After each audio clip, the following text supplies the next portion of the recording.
వ్యాకరణం అంతా రా అన్నాడు. కానీ ఉపాధి బ్రహ్మరాక్షస ఉపాధిలో ఉన్నాడు కాబట్టి ఆయన ఎక్కడ నేర్పుతానన్నాడు? స్కూల్లోనూ అక్కడ నేర్పను, రావి చెట్టు మీద కూర్చుని నేర్పుతాను రా. ఎందుకంటే శివాలయంలో నేర్పాలి వ్యాకరణం, పూర్వం వ్యాకరణ మంటపాలని శివాలయాల్లో ఉండేవి, అక్కడే నేర్పాలి.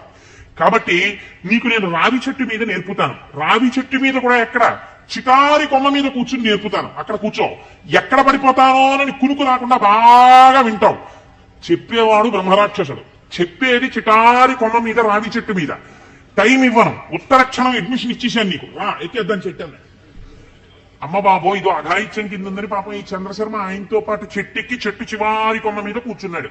ఈయన మహాభాష్యం చెప్పేస్తున్నాడు. ఇప్పుడు ఈ మహాభాష్యం రాసుకోవాలి. ఎక్కడ రాస్తాడు? రాయడానికి ఓ గంటమో ఓ తాటాకో తెచ్చుకోవడానికి టైం లేదు. అందుకని ఆయన రావ్యాకులు తుంపి ఒక పుల్ల ముప్పు ఒకటి తీసి తొడ చీరుకున్నాడు. చీరుకుని అందులోంచి వస్తున్న నెత్తుటిలో పుల్ల ముంచి ఒక్కొక్క రావాకు మీద భాష్యం రాసుకున్నాడు. 9 రాత్రులు 9 పగళ్ళు పతంజలి మహాభాష్యాన్ని చంద్రశర్మకి చెప్పాడు. చెప్పగానే ఆయనకి శాప విమోచనం అయిపోయింది.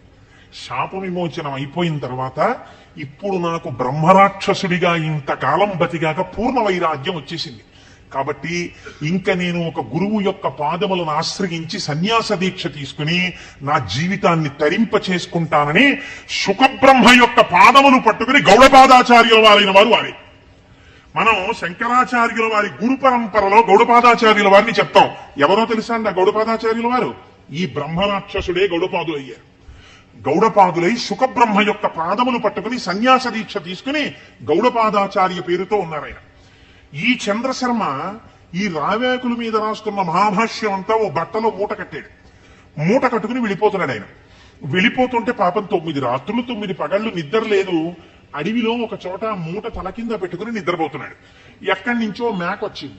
ఇవేవో రావ్యాకులు బానే ఉన్నాయని ఆ మూటలో మూతెట్టి లాగేసి కొన్ని